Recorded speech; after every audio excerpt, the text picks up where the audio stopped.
Yeah, I think these inner fenders can stay. This battery tray's got to go, this servo's got to move out here, these sideboards have got to go, and this transmission's got to go, which doesn't leave an awful lot, I suppose, with the original truck. But there you go, it's the nature of the hobby.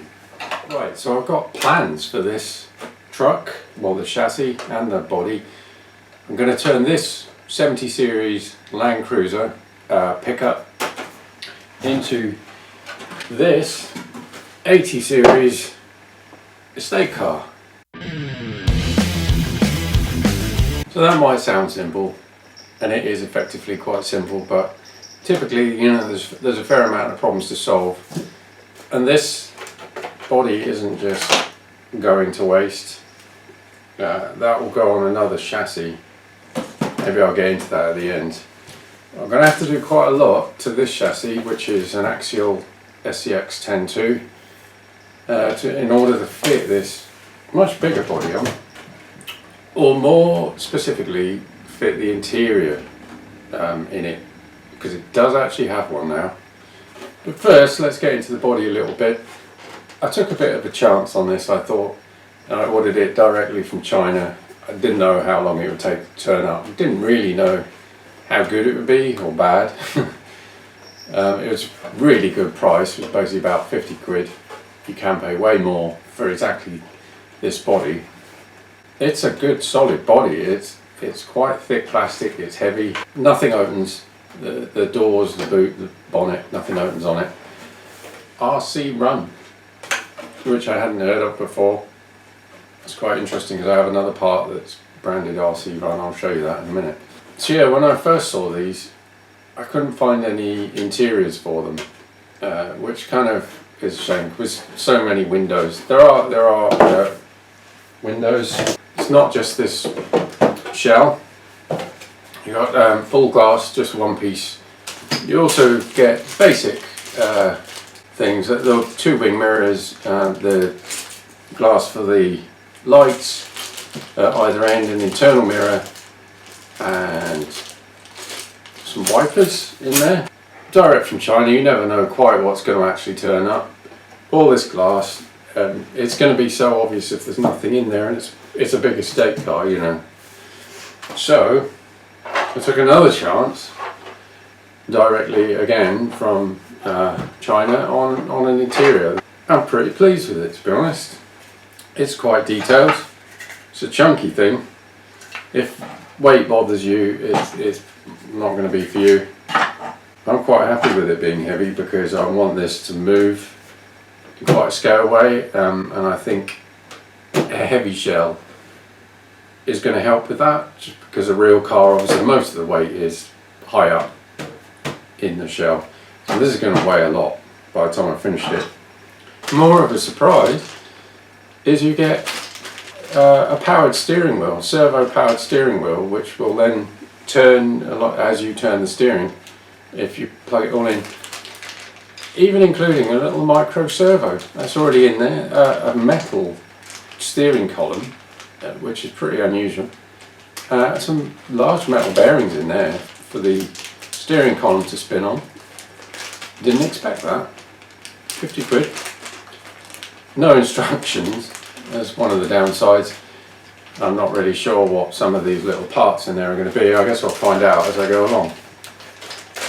But that's quite impressive. So there you go, pretty good. And it's a perfect fit for this shell. I think they also do a Pajero shell, which is pretty similar. A couple of screw holes to hold it at this end. There's a little tab at the back here to hold it into the back.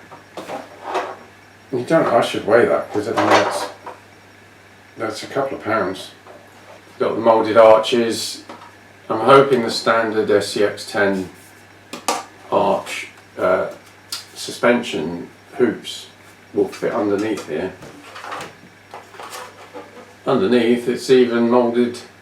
You've got the little bits of tailpipe and the pressed steel under there. That's pretty good. What I don't want to do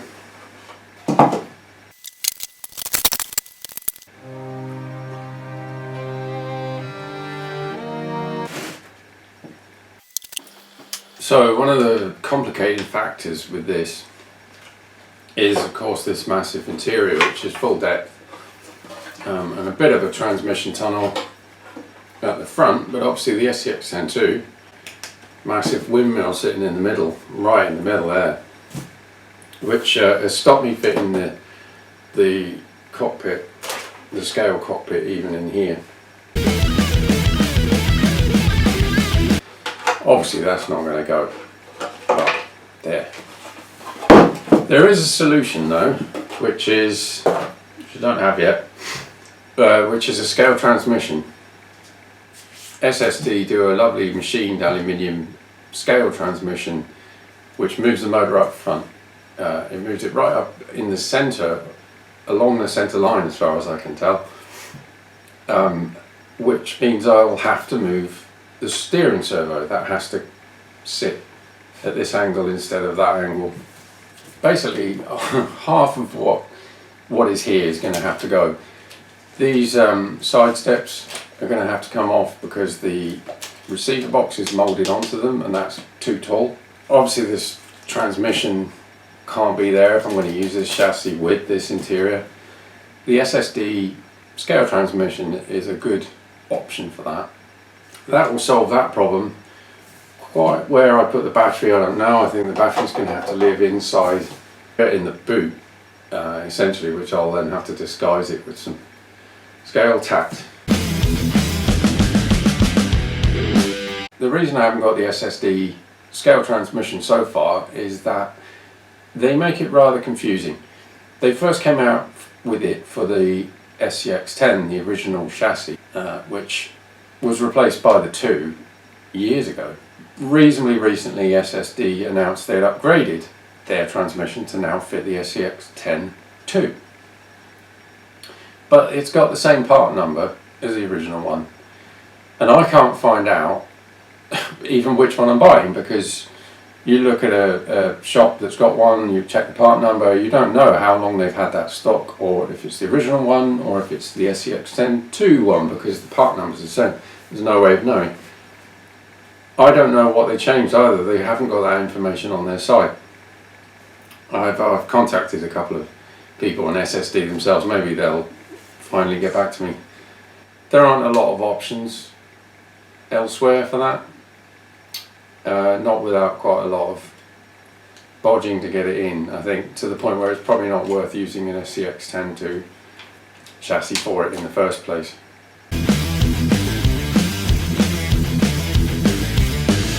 So, something else I took a bit of a punt on was body mounts specific to this body shell and this chassis, the SCX10 2. So these bolt straight on. Again, it was straight from China.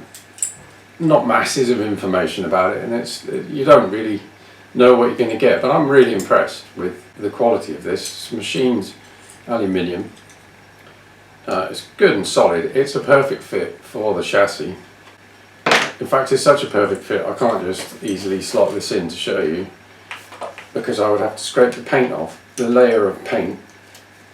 Oh god. There we go. That's upside down. That's upside down.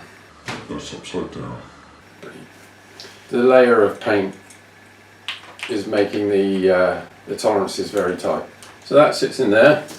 This slots straight in the front, and it's like the standard bumper mount. Brilliantly for this project. It seems to include a forward servo mount, which I need anyway. So that solves that. I don't have to buy a separate one of those. And then this fits very ingeniously. Yeah, directly into some moulded sections inside both bumpers. Then all you do, they're adjustable. They're adjustable for height. This slides backwards and forwards. That's necessary to get it on and off. This is adjustable for height as well, and in and out. So you hook it on the front, push this back, and then 2 bolts under here. Tighten that down, and the body is just clamped right on the chassis. It's a tidy design. It's nice. And it's really well built. This was also RC run, which I've not heard of. Very nicely made. Well worth it if you're trying to do it. And I think this chassis, the transmission aside, is much better suited to this car than it is to the LC70 shell. And that takes me to the second part of my, what I'm laughingly going to call reasoning as to why I need another chassis. I do really love this body. It needs some work. It deserves an interior. I think it just deserves more. It would be lovely on a Boom Racing BRX chassis, but they're about £600, so that's just going to have to stay lovely in my dreams. I don't know what chassis I'm going to put it on. So yeah, it's a lovely shell and it deserves a bit more realism, some narrower axles, and a lower ride height. SCX10s, they're not good trucks for trying to lower. They don't have masses of clearance. I can't get the wheels in any narrower because they're going to start fouling on the axles. So it's not as well suited to a scale build of this. It works really well. It drives really well. So I might try to cobble together my own chassis. I've got various options, possibly with some Boom Racing parts. I don't know if it will work or not.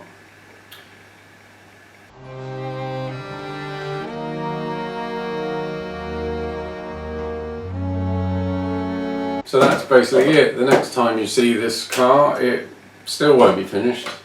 It's probably going to take me quite a long time. Well, I've got most of the parts. I definitely need this transmission though. So when I get some sort of clarity on exactly which one I'm buying, anyway, yeah, I won't tell you about that. I had some thrilling stuff about links, really good material about linkages, and you would have loved it, but yeah, no.